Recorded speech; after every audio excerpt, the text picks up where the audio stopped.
Halo sahabat Bunda, selamat datang di channel kami. Di sini, kita akan berbagi cerita penuh emosi, mulai dari tawa hingga air mata.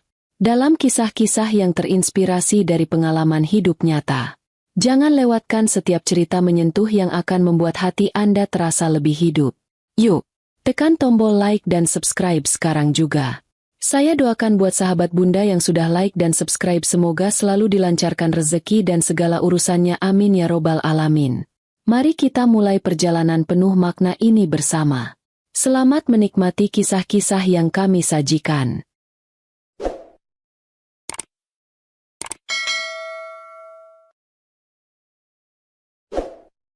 Pagi itu, seperti biasa, aku duduk di meja makan dengan secangkir kopi hangat di tangan.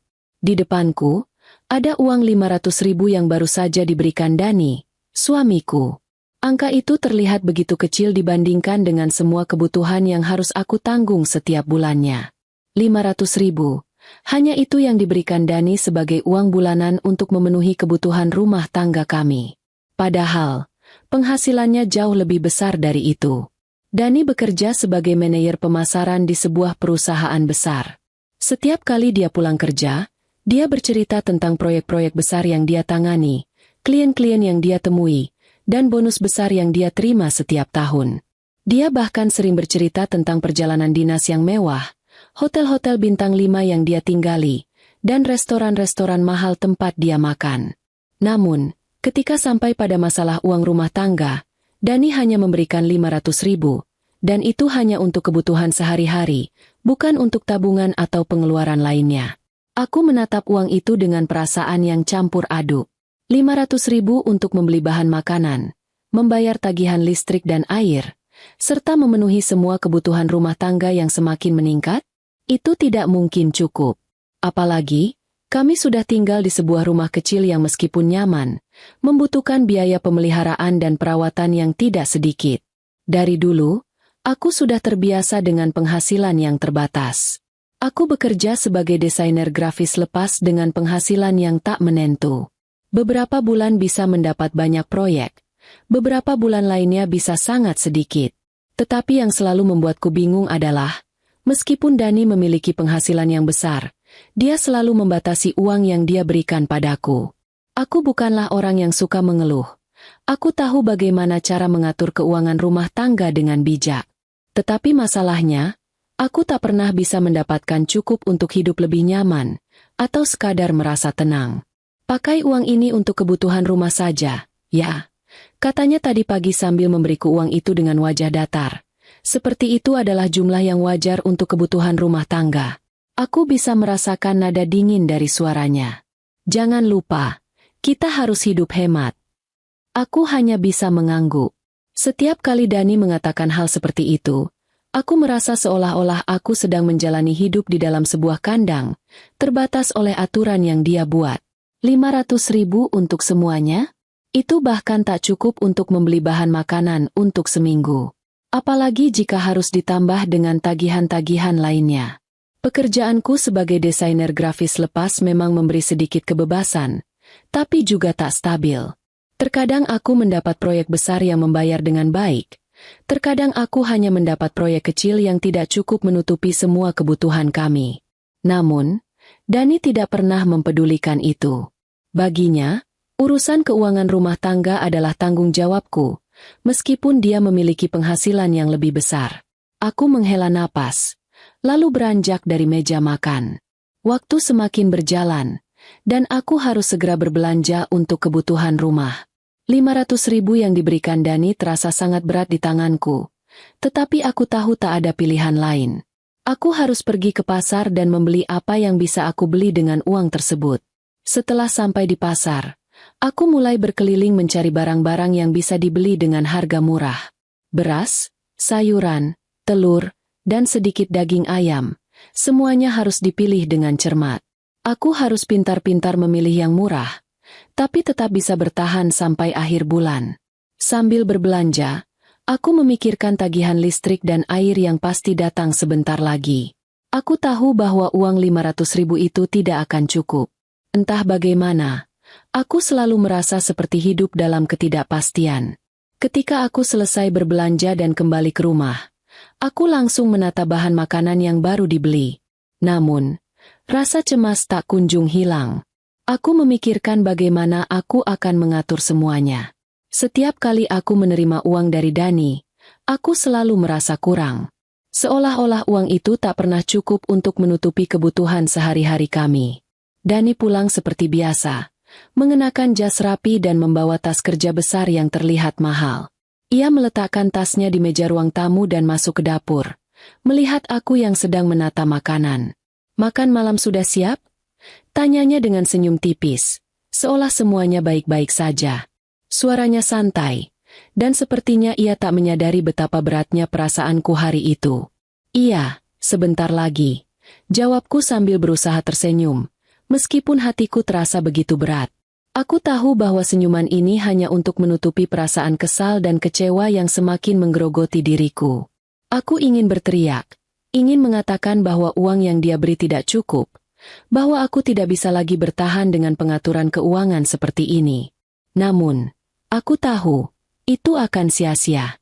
Dani tidak akan mengerti. Kami makan malam dalam keheningan. Dani mulai bercerita tentang pekerjaannya, tentang klien-klien baru yang dia temui, dan tentang proyek besar yang sedang dia tangani. Aku mendengarkan, namun pikiranku terjebak pada satu hal yang tak bisa kulepaskan. Mengapa Dani tidak peduli dengan keadaanku? Mengapa dia tidak pernah memberi lebih dari 500.000 untuk kebutuhan rumah tangga? Aku tahu dia bisa memberiku lebih banyak. Tetapi kenapa dia begitu pelit? Apakah dia tidak melihat betapa kerasnya aku bekerja? Apakah dia tidak mengerti betapa cemasnya aku setiap kali melihat pengeluaran rumah tangga yang terus membengkak? Setelah makan, Dani duduk di depan televisi, menyalakan acara yang dia sukai. Aku duduk di sampingnya, mencoba terlihat seperti semuanya baik-baik saja. Namun, di dalam hatiku, aku merasa semakin terperangkap. Hidup kami seperti berjalan di tempat, terjebak dalam rutinitas yang sama, di mana aku selalu merasa kurang, dan Dani selalu merasa cukup. Pikiranku berkelana. Selama ini, aku selalu berusaha menutupi perasaanku. Aku tidak ingin terlihat mengeluh atau menuntut lebih. Tapi kali ini, aku merasa sudah tidak bisa lagi menahan perasaan ini. Setiap hari terasa semakin berat, dan aku merasa semakin kesepian. Dani tidak tahu betapa kerasnya aku berjuang untuk membuat semuanya cukup. Mungkin, aku tidak akan pernah bisa memahaminya. Hari-hari setelah percakapan itu berjalan seperti biasa. Dani tetap memberikan uang bulanan sebesar 500.000, tanpa ada perubahan. Aku tidak ingin terus-menerus merasa tertekan dengan masalah ini, jadi aku mencoba untuk tidak memikirkannya terlalu sering. Namun, setiap kali aku membuka rekening untuk membayar tagihan atau membeli kebutuhan rumah tangga, perasaan kesal itu datang kembali. Suatu malam, setelah Dani pulang kerja, aku merasa sudah waktunya untuk berbicara lagi. Aku tidak bisa terus-terusan menanggung beban ini sendirian. Aku tahu kami sudah memiliki banyak percakapan, tetapi kenyataannya tidak ada yang berubah.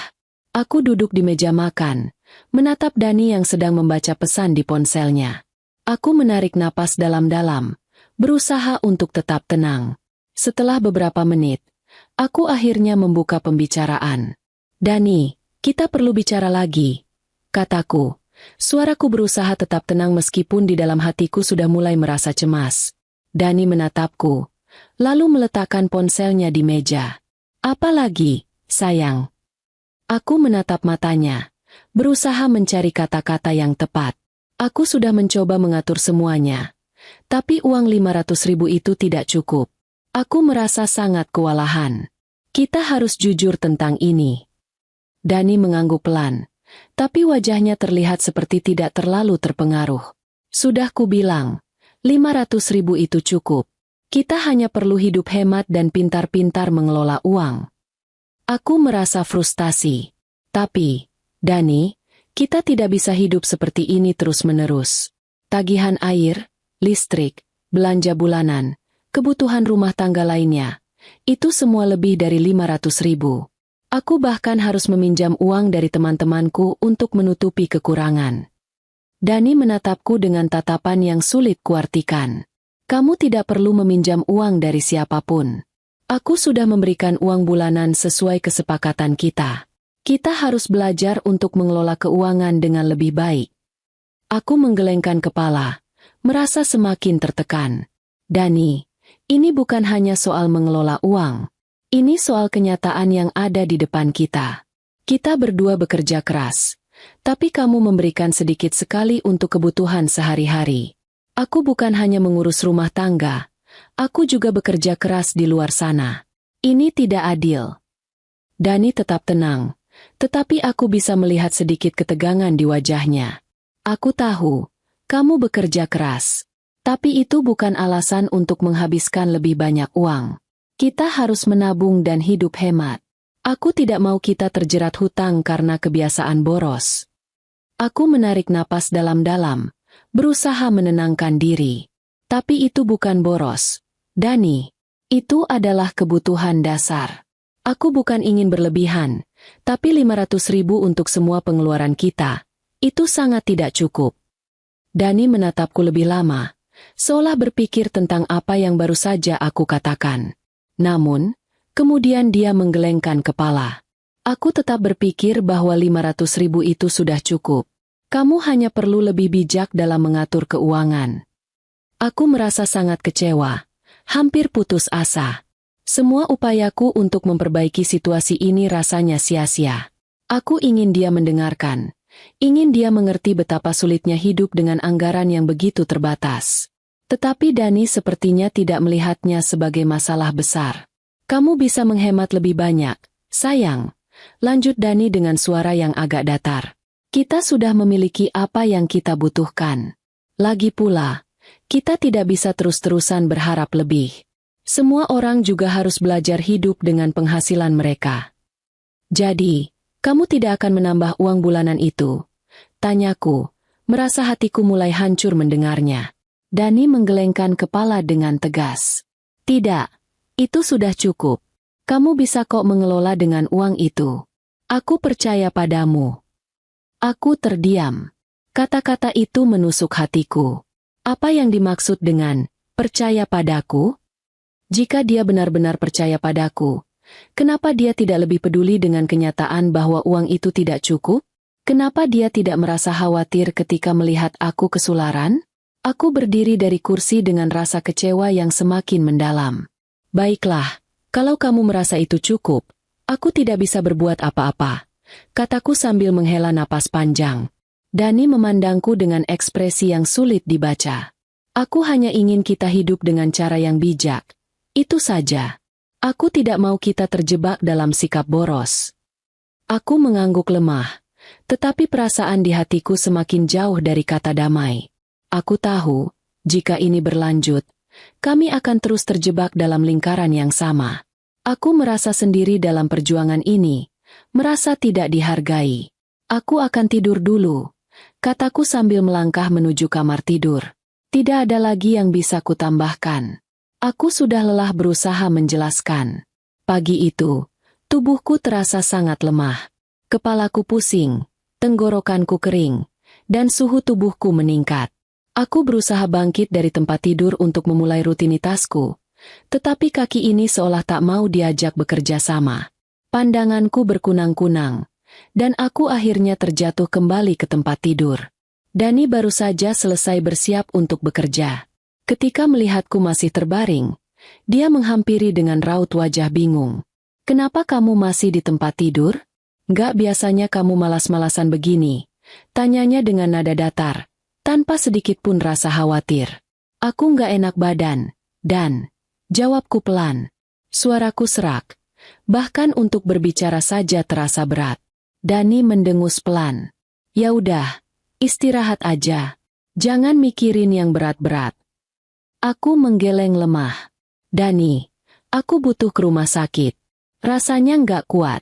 Badanku demam tinggi. Mendengar itu, Dani malah duduk di kursi dekat tempat tidur dan melipat tangannya di dada. Rumah sakit? Buat apa? Kamu cuma kecapean. Minum obat warung aja.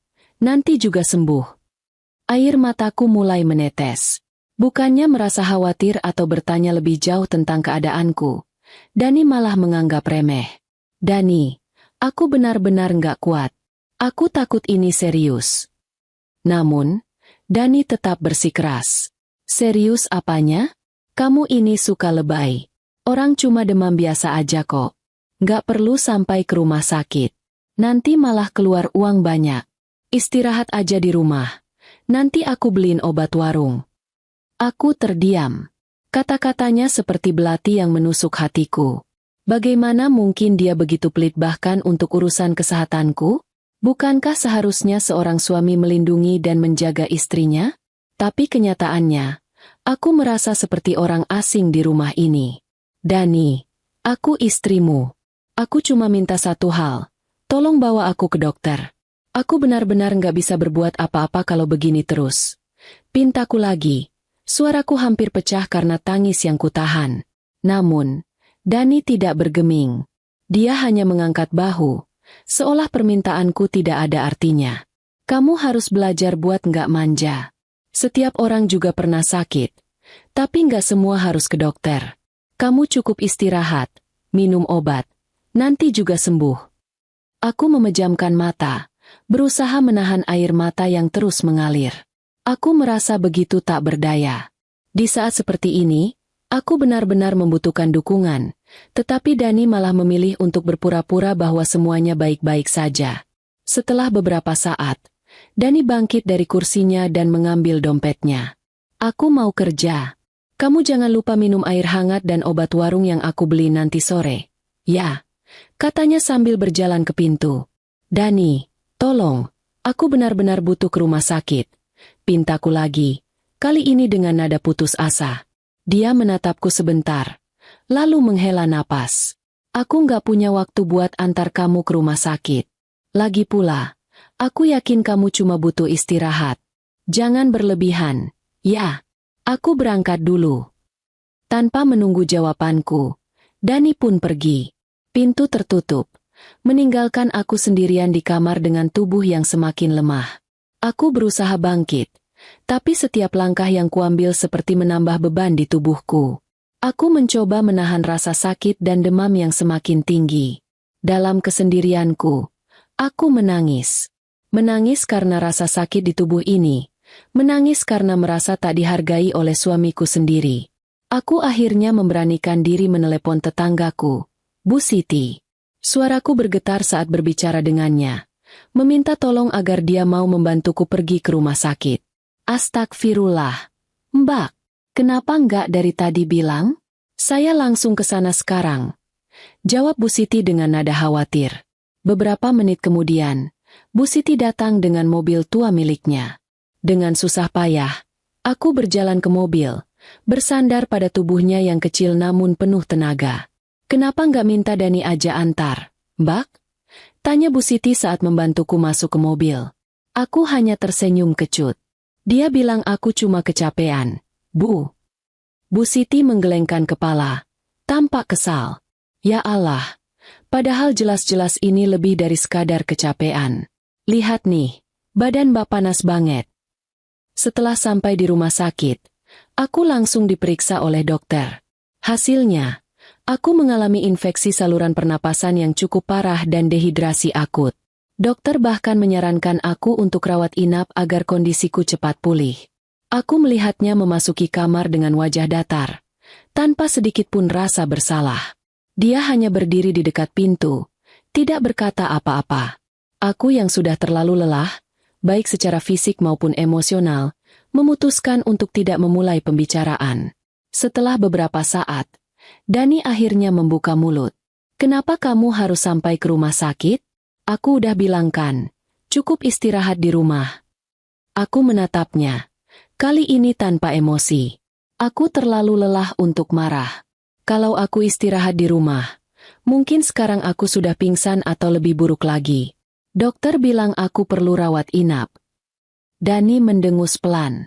Rawat inap? Berapa biayanya? Kenapa nggak coba pulang aja dan istirahat di rumah? Rumah sakit itu cuma ngambil duit orang. Dani, seruku dengan nada lebih tegas, meskipun suaraku masih lemah. Ini soal kesehatanku. Kalau kamu nggak mau peduli, Setidaknya biarkan aku melakukan apa yang perlu untuk sembuh. Kamu tahu, selama ini aku nggak pernah minta yang macam-macam. Tapi untuk kesehatan, Dani, ini hal yang sangat penting. Dia terdiam, mungkin karena terkejut mendengar suaraku yang tegas. Tapi kemudian dia menggelengkan kepala. Aku cuma bilang, kamu nggak perlu sampai rawat inap. Itu aja. Aku hanya memejamkan mata, mencoba menenangkan diriku sendiri. Hatiku terasa semakin hancur. Di saat seperti ini, aku menyadari satu hal. Aku tidak bisa terus hidup dengan seseorang yang begitu egois dan tidak peduli seperti Dani. Setelah dirawat selama 3 hari di rumah sakit, kondisiku perlahan membaik. Namun, selama itu pula aku merasa seperti orang asing di rumah tanggaku sendiri. Dani jarang menjenguk. Jika datang, hanya untuk memeriksa hal-hal praktis seperti biaya yang sudah keluar atau kapan aku akan pulang. Tidak ada kekhawatiran, apalagi kasih sayang. Hatiku kian retak, dan aku mulai memikirkan masa depan pernikahan ini dengan lebih serius. Pulang ke rumah, aku masih merasa lemah. Meski dokter sudah memberikan izin, beliau menyarankan agar aku tetap banyak beristirahat dan tidak memaksakan diri. Namun, hari pertama di rumah, aku langsung dihadapkan pada perilaku Dani yang tidak berubah. Saat aku sedang mencoba membuat teh untuk diri sendiri, Dani duduk di meja makan sambil menatap layar ponselnya. Suasana pagi itu dingin, bukan karena udara, tapi karena sikap Dani yang seperti biasa, acuh tak acuh. Kamu nggak perlu masak dulu. Istirahat aja, katanya tanpa mengalihkan pandangan dari layar. Aku mengangguk kecil, meski sebenarnya aku tahu Dani hanya ingin aku tidak menambah biaya pengeluaran dengan membeli bahan makanan yang lebih beragam. Selama ini, masakanku selalu sederhana, menyesuaikan uang belanja yang minim. Dani, panggilku dengan nada hati-hati. Kamu nggak merasa aku terlalu lelah selama ini? Aku udah sakit, tapi tetap harus mikir banyak hal. Kita harus bicara soal ini. Dia mengangkat pandangannya, lalu mengerutkan kening. Bicara apa lagi? Kamu kan udah sembuh. Udah, nggak usah banyak drama. Fokus istirahat aja. Dani, aku nggak butuh cuma istirahat fisik. Aku butuh perhatianmu, dukunganmu. Selama aku sakit kemarin, kamu tahu apa yang paling menyakitkan? Bukan demamku, bukan rasa pusingku, tapi sikap kamu yang bahkan gak peduli. Dani meletakkan ponselnya dan menatapku dengan raut wajah kesal. Kamu selalu merasa kurang. Udah aku kasih uang bulanan, kasih tempat tinggal. Terus kamu mau apa lagi? Mau aku jadi babysitter juga buat kamu? Air mata yang kutahan akhirnya mengalir. Kata-katanya menusuk, membuktikan bahwa dia sama sekali tidak memahami perjuanganku selama ini. Dani, uang bulanan yang kamu kasih itu cuma 500.000. Kamu tahu nggak? Bahkan untuk makan sehari-hari aja aku harus mengatur mati-matian supaya cukup. Belum lagi kebutuhan lain. Kamu sadar nggak? Gaji kamu besar. Tapi aku seperti hidup dari sisa-sisa rezekimu. Dia mendengus, lalu bersandar di kursinya. Kamu selalu bawa-bawa uang. Kalau kamu merasa nggak cukup, cari kerja aja sendiri. Jangan cuma ngandelin aku. Kata-katanya benar-benar menghancurkan hatiku. Aku bukan tidak mau bekerja, tapi Dani yang sejak awal memintaku untuk tinggal di rumah, menjaga rumah tangga kami. Sekarang, dia malah menganggapku sebagai beban. Hari demi hari berlalu, dan Dani tidak menunjukkan tanda-tanda berubah. Bahkan, dia semakin sering menghindari percakapan serius denganku. Setiap kali aku mencoba membahas kebutuhan rumah tangga atau perasaanku, dia selalu membalikkan keadaan, seolah semua ini adalah salahku karena tidak bisa mengelola uang dengan baik. Suatu malam, aku kembali merasa tubuhku melemah. Demamku kambuh, dan aku hampir pingsan saat sedang mencuci piring. Aku duduk di lantai dapur, berharap Dani yang sedang menonton TV di ruang tamu akan menyadari kondisiku. Tapi, seperti biasa, dia hanya bersikap seolah-olah aku tidak ada. Dani. Panggilku pelan. Suaraku hampir tidak terdengar. Apalagi? Jawabnya dengan nada malas, tanpa mengalihkan pandangan dari layar TV. Aku. Nggak kuat. Tolong, Dani. Aku butuh kamu. Dia akhirnya berdiri, berjalan ke dapur dengan wajah kesal. Kamu kenapa sih? Sakit lagi? Ya Allah, kamu itu gampang banget sakit. Udah aku bilang kan, istirahat aja. Ngapain masih sibuk cuci piring segala? Aku mengangkat wajahku, menatapnya dengan air mata yang mengalir deras. Dani, aku lelah. Aku nggak cuma sakit fisik. Hatiku juga sakit. Kamu nggak pernah peduli. Aku selalu berusaha jadi istri yang baik. Tapi apa kamu pernah menghargai aku? Sedikit saja. Dia mendengus, lalu melipat tangan di dadanya. Kamu itu drama banget. Aku udah kasih semuanya yang kamu butuh. Kalau kamu merasa nggak cukup, ya salah kamu sendiri. Puncaknya, aku bangkit dengan sisa tenaga yang kupunya dan berkata, Dani, kalau kamu nggak mau peduli sama aku, kalau kamu terus menganggap aku beban, kenapa kita harus tetap bersama? Apa kamu masih ingat janji pernikahan kita? Atau itu cuma sekadar kata-kata kosong buat kamu? Dia terdiam, tampak terkejut mendengar pernyataanku. Tapi, aku tahu Dani. Egonya terlalu besar untuk mengakui kesalahannya. Jangan mulai ngomong soal perpisahan. Ya, aku nggak ada waktu buat ngurus hal-hal kayak gitu. Aku menghela napas panjang, lalu berjalan kembali ke kamar.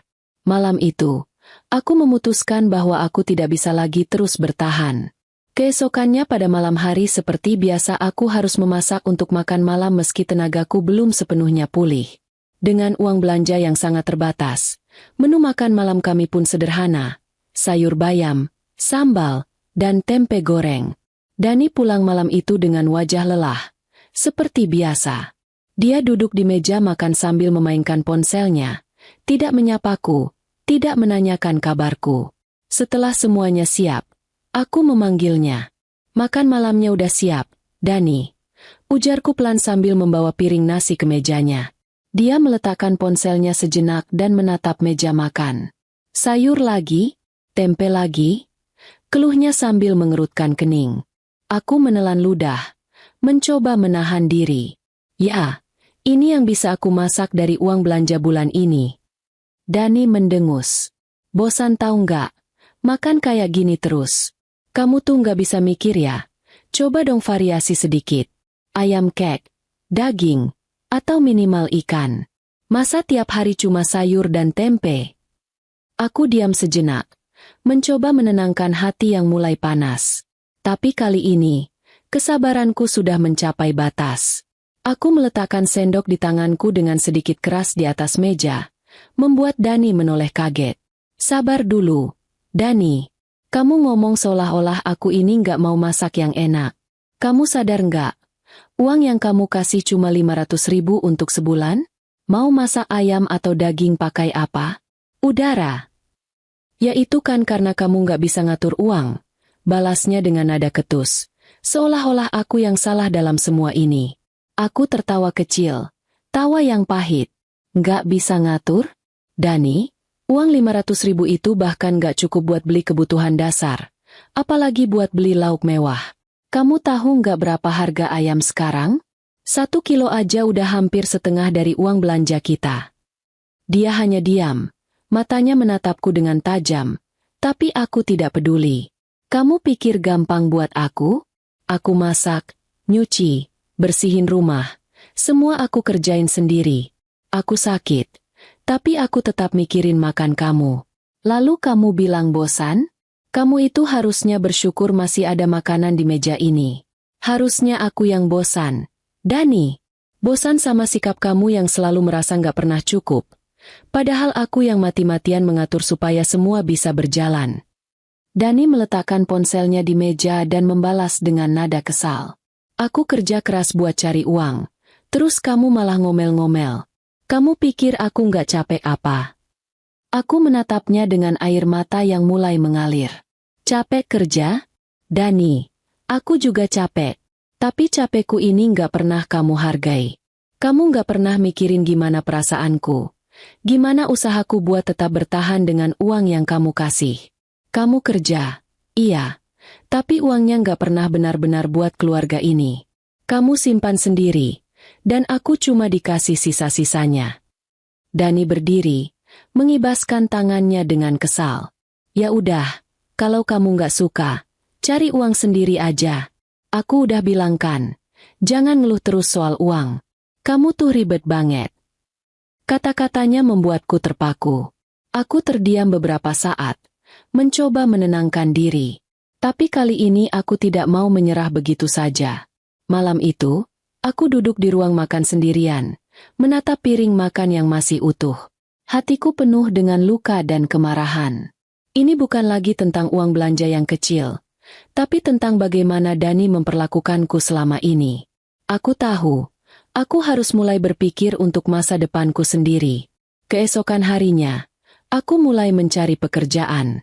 Aku menghubungi teman-teman lama yang dulu pernah menawarkan bantuan.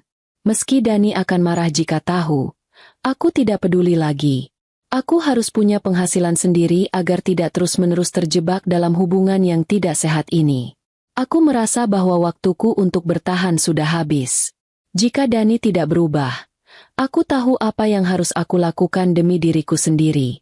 Keputusan untuk mencari pekerjaan adalah langkah terbesar yang pernah kuambil setelah bertahun-tahun berada dalam hubungan yang penuh ketimpangan ini. Meskipun tubuhku belum sepenuhnya pulih dari sakit beberapa waktu lalu, aku memaksakan diri untuk berusaha. Setiap malam, setelah Dani tidur, aku duduk di ruang tamu dengan ponsel dan mencatat kontak teman-teman lama. Beberapa aku hubungi melalui pesan, sebagian lagi dengan telepon. Butuh waktu hampir seminggu sebelum akhirnya salah satu teman lamaku, Lila, memberikan kabar baik.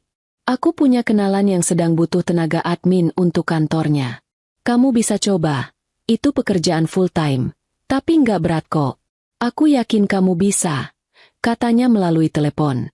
Aku tersenyum kecil, meskipun di dalam hati masih ada keraguan. Terima kasih banyak, Lila.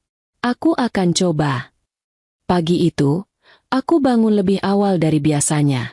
Aku mengenakan blus putih sederhana dan rok panjang yang sudah lama tak kupakai.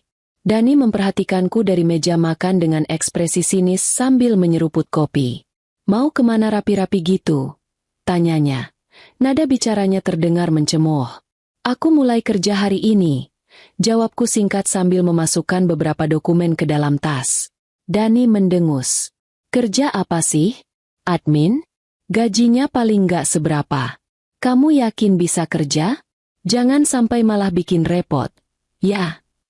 Kalimat itu menyakitkan. Tapi aku tidak mau menunjukkannya. Aku hanya tersenyum tipis dan berkata, kamu tenang aja, Dani. Aku nggak akan minta bantuan kamu untuk apapun. Dia terdiam, tampak tidak senang dengan jawabanku. Tapi kali ini, aku tidak peduli.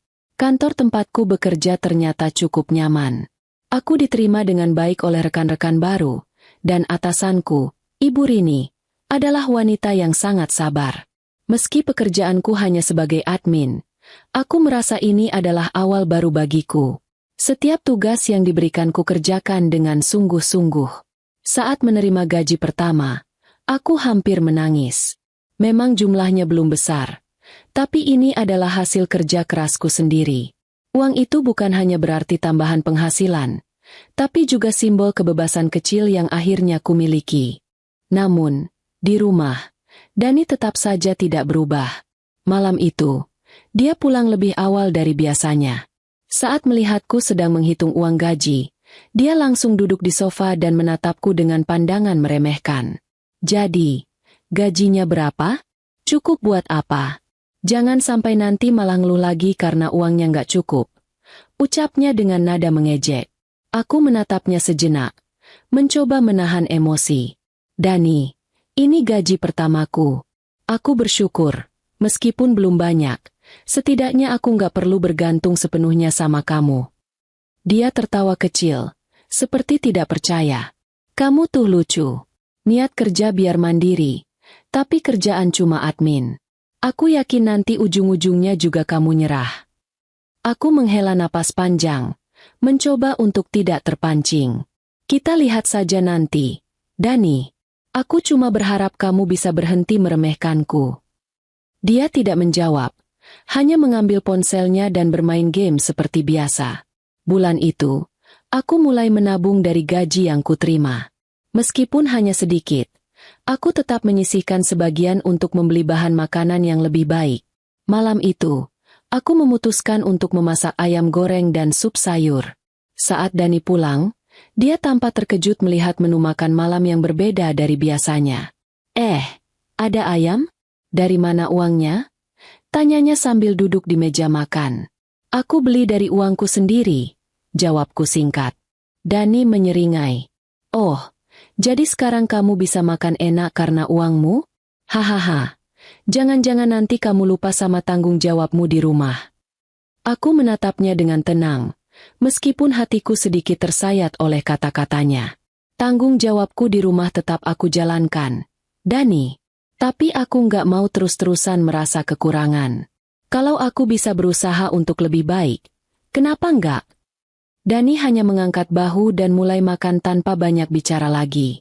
Setiap malam, setelah bekerja, aku mulai belajar hal-hal baru dari internet. Aku menyadari bahwa meskipun pekerjaanku saat ini sederhana, aku bisa meningkatkan kemampuan untuk mencari peluang yang lebih baik. Dani tidak pernah bertanya tentang apa yang kulakukan atau bagaimana aku menghabiskan waktuku. Dia tetap sibuk dengan dirinya sendiri, seolah-olah aku hanyalah bayangan di rumah ini. Namun, kali ini aku tidak peduli. Bagiku, ini adalah langkah kecil menuju masa depan yang lebih cerah. Masa depan di mana aku tidak lagi bergantung pada siapapun, terutama Dani, yang terus meremehkanku. Kesibukan di tempat kerja semakin meningkat. Beberapa proyek baru membuatku sering lembur hingga larut malam. Meski melelahkan, aku menikmatinya. Pekerjaan ini bukan hanya memberiku penghasilan, tetapi juga rasa percaya diri yang selama ini hilang. Namun, Dani tidak melihatnya seperti itu. Suatu malam, aku pulang hampir pukul 10 malam. Begitu membuka pintu rumah, aku langsung disambut wajah Dani yang penuh amarah. Dia duduk di sofa ruang tamu, masih mengenakan kaos dan celana pendek, dengan ponsel di tangannya. "Kamu dari mana saja?" Tanyanya tajam, suaranya meninggi. "Dari kantor." "Lembur," jawabku singkat sambil melepas sepatu. Tubuhku terlalu lelah untuk menghadapi pertengkaran. Dani berdiri dan mendekatiku. Nada bicaranya semakin keras. "Lembur?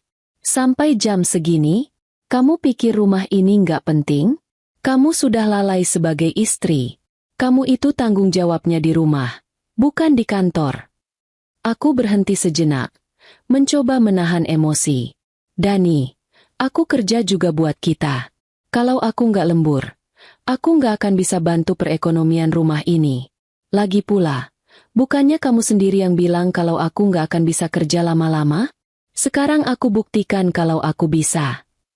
Dani mendengus kesal. "Kerja apa? Admin? Gaji kecil begitu mana cukup buat apa-apa? Kamu lebih baik di rumah aja. Ngurus aku. Aku nggak butuh uang tambahan dari kamu." Aku meletakkan tas di meja, lalu menatap Dani tajam. Untuk pertama kalinya, aku tidak lagi menahan kata-kataku. "Dani, kamu bilang aku lalai? Selama ini aku yang masak, aku yang bersihin rumah, aku yang belanja. Semua aku lakukan. Bahkan dengan uang 500.000 yang kamu kasih tiap bulan, aku masih berusaha biar kita tetap bisa makan layak. Sekarang, aku kerja supaya kita nggak cuma makan sayur terus-terusan. Tapi apa yang aku dapat? Kamu malah marah-marah karena aku lembur." Dani terdiam sesaat. Mungkin tidak menyangka aku akan melawan. Tapi, dia tetap bersikeras. "Itu kan tanggung jawab kamu sebagai istri. Kalau nggak sanggup, ya berhenti kerja." Aku tertawa pahit. "Berhenti kerja? Kamu tahu, Dani, kalau aku berhenti kerja, kita akan kembali seperti dulu. Makan seadanya. Tidak ada yang bisa aku sisihkan untuk kebutuhan tak terduga. Kamu nggak pernah menghargai apa yang aku lakukan. Bahkan sekadar mengucapkan terima kasih pun tidak pernah." Dani menggelengkan kepala, tampak semakin frustrasi. "Aku ini suami. Aku yang punya tanggung jawab besar. Kamu itu cuma membantu, bukan jadi tulang punggung. Jangan sok penting." Aku menahan napas. Kata-kata itu begitu menusuk hati. Cuma membantu? Dani, kamu ingat waktu aku sakit beberapa bulan lalu? Kamu bahkan gak mau bawa aku ke rumah sakit. Kalau aku gak kuat saat itu, mungkin aku sudah gak ada di sini lagi sekarang. Dan sekarang, aku kerja. Aku berusaha untuk memperbaiki hidup kita, tapi kamu malah menganggapku remeh. Dia tidak menjawab, hanya memalingkan wajah dengan ekspresi kesal. Aku tahu gaji kamu besar, Dani. Lanjutku dengan suara yang mulai gemetar. Aku tahu kamu bisa memberikan lebih dari 500.000 sebulan untuk kebutuhan rumah ini. Tapi kamu memilih untuk pelit. Untuk menyimpan uangmu entah untuk apa. Jangan pikir aku nggak tahu. Dani, aku diam selama ini karena aku ingin tetap mempertahankan rumah tangga kita. Tapi kalau kamu terus seperti ini, aku nggak tahu sampai kapan aku bisa bertahan. Dani melangkah maju, mencoba mendekatiku dengan wajah penuh amarah. Kamu itu perempuan. Jangan sok tahu. Jangan coba-coba membandingkan dirimu denganku. Aku mundur sedikit, tapi tetap berdiri tegak. Aku bukan membandingkan, Dani. Aku hanya ingin kamu mengerti bahwa aku juga punya batas kesabaran. Kalau kamu terus seperti ini, jangan salahkan aku kalau suatu saat aku menyerah. Ruangan tiba-tiba sunyi. Dani hanya berdiri di tempatnya. Matanya tajam menatapku. Sementara aku berusaha menahan air mata yang hampir tumpah. Aku tahu, setelah malam ini, hubungan kami tidak akan pernah sama lagi. Keheningan malam itu tidak berlangsung lama. Setelah beberapa menit, Dani tiba-tiba berdiri dan melangkah ke kamar dengan langkah berat. Wajahnya masih penuh dengan emosi yang ditahan. Tapi kali ini dia tidak lagi berteriak. Dia bersandar di pintu, menatapku yang duduk di tepi ranjang. Oh, jadi sekarang kamu merasa sok hebat, ya? Suaranya terdengar sinis, menusuk seperti duri. Cuma karena kamu kerja dan dapat gaji kecil, kamu pikir bisa seenaknya melawan aku. Aku menatapnya, berusaha tetap tenang meskipun di dalam hatiku bergejolak. Bukan soal gaji besar atau kecil, Dani. Ini soal bagaimana aku juga punya hak untuk dihargai. Selama ini, aku cuma minta sedikit pengertian. Tapi kamu selalu meremehkan aku. Dani terkekeh. Senyum penuh ejekan menghiasi wajahnya. Hargai? Jangan konyol. Kamu itu istriku. Tugasmu melayani aku, bukan cari pembenaran.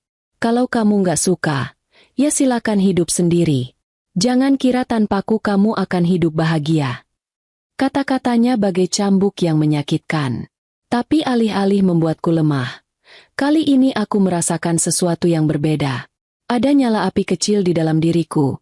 Perlahan tapi pasti membakar rasa takut yang selama ini aku simpan. Aku berdiri, menatap matanya langsung tanpa gentar. Dani, selama ini aku bertahan bukan karena aku tidak bisa hidup tanpamu, tapi karena aku ingin menjaga rumah tangga kita. Aku berharap kamu berubah, bahwa kamu akan sadar bagaimana memperlakukan aku dengan lebih baik. Tapi kalau ini yang kamu pikirkan, bahwa aku nggak bisa hidup bahagia tanpamu, kamu salah besar. Dani tampak terkejut mendengar jawabanku. Mungkin dia tidak menyangka aku akan berbicara setegas itu. Tapi seperti biasa, egonya terlalu besar untuk mengaku salah. Hidup bahagia? Jangan mimpi. Kamu nggak akan bisa. Uangmu nggak seberapa. Kamu nggak tahu bagaimana sulitnya hidup di luar sana. Aku tersenyum pahit. Kamu benar, Dani. Hidup memang tidak mudah. Tapi hidup bersamamu, dengan cara kamu memperlakukan aku selama ini, jauh lebih sulit. Kalau kamu pikir aku nggak bisa hidup tanpamu, kita lihat saja. Malam itu, aku tidak bisa tidur. Aku duduk di tepi ranjang, merenungkan semua yang telah terjadi. Dani akhirnya keluar dari kamar, mungkin ke ruang tamu untuk tidur di sofa. Tapi aku tidak peduli. Selama bertahun-tahun aku mencoba menutup mata, berpura-pura bahwa semua akan baik-baik saja. Aku menahan semua rasa sakit demi mempertahankan rumah tangga ini. Tapi ucapan Dani malam ini membuka mataku. Aku tidak perlu bertahan dalam hubungan yang hanya menyakiti dan meremehkanku. Dalam hati, aku memantapkan satu keputusan. Aku harus keluar dari hubungan ini. Aku layak bahagia, meskipun itu berarti aku harus melangkah tanpa Dani. Pagi itu aku pergi ke kantor pengacara yang sudah direkomendasikan oleh seorang teman. Di sana, aku memulai proses gugatan cerai. Pengacaraku mendengarkan ceritaku dengan seksama, lalu menyusun dokumen-dokumen yang diperlukan. Saat mengisi formulir dan tanda tangan, ada perasaan aneh dalam diriku. Ini adalah penanda bahwa aku sudah benar-benar memutuskan untuk meninggalkan Dani, bukan hanya secara fisik, tetapi juga secara emosional. Semua beban yang selama ini kutanggung seolah mulai terangkat satu persatu. Beberapa hari kemudian, aku menerima panggilan telepon dari Dani. Awalnya, aku ragu untuk menjawab, tetapi aku memutuskan untuk tetap melakukannya. Jadi kamu serius mau cerai? Tanyanya dengan nada yang bercampur antara marah dan tidak percaya. Ya, Dani, jawabku dengan tenang. Aku sudah tidak bisa bertahan lebih lama lagi dalam pernikahan ini. Dani tertawa sinis. Kamu pikir kamu bisa hidup lebih baik tanpa aku? Kamu ini cuma sok kuat. Lihat saja nanti. Kamu pasti kembali merangkak minta aku menerima kamu lagi. Aku menarik napas panjang, berusaha menahan amarah. Kita lihat saja, Dani. Aku yakin, tanpamu, aku justru akan menemukan kebahagiaan yang selama ini aku cari. Proses perceraian berjalan tidak mudah. Dani sempat mencoba mengulur waktu dengan tidak menghadiri sidang pertama. Dia bahkan mencoba menuduhku sebagai istri yang tidak bertanggung jawab karena sering pulang malam. Namun, aku sudah mempersiapkan segalanya. Aku membawa bukti-bukti berupa catatan pengeluaran bulanan yang menunjukkan betapa kecilnya uang yang diberikan Dani. Aku juga menunjukkan bahwa selama ini aku bekerja untuk mencukupi kebutuhan rumah tangga yang sebenarnya menjadi tanggung jawabnya. Hakim mendengarkan dengan saksama, dan akhirnya memutuskan bahwa perceraian kami sah. Aku merasa lega, meskipun Dani tidak berhenti melontarkan kata-kata kasar saat keluar dari ruang sidang. Setelah perceraian selesai, aku memfokuskan diri pada pekerjaanku. Aku mulai menata hidup baru di apartemen kecil yang nyaman. Meskipun sederhana, tempat itu memberiku kedamaian yang tidak pernah kurasakan sebelumnya. Aku juga mulai menabung untuk masa depanku. Perlahan-lahan, aku kembali menghidupkan mimpi-mimpi yang dulu sempat kulupakan. Aku mengikuti kursus keterampilan yang mendukung pekerjaanku, memperluas jaringan profesional, dan bahkan sesekali menghadiri acara-acara sosial yang membuatku merasa lebih percaya diri. Sementara itu, aku mendengar kabar bahwa Dani mulai kesularan dengan kehidupannya. Tanpa aku yang selama ini membantunya mengatur pengeluaran dan memenuhi kebutuhan rumah tangga, dia tampaknya tidak mampu mengelola keuangannya sendiri. Suatu hari, Dani menghubungiku. Kamu tahu nggak? Hidupku jadi berantakan setelah kamu pergi. Katanya dengan nada suara yang lebih rendah dari biasanya. Aku hanya menjawab singkat.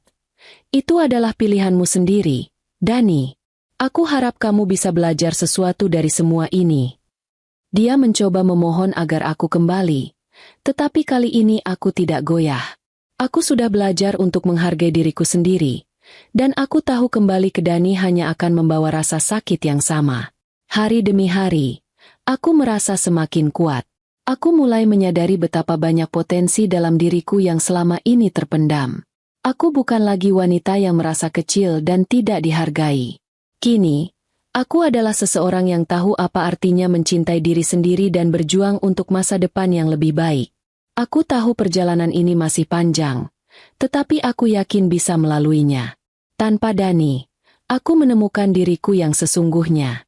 Dan itu adalah kebahagiaan yang tidak bisa tergantikan oleh apapun.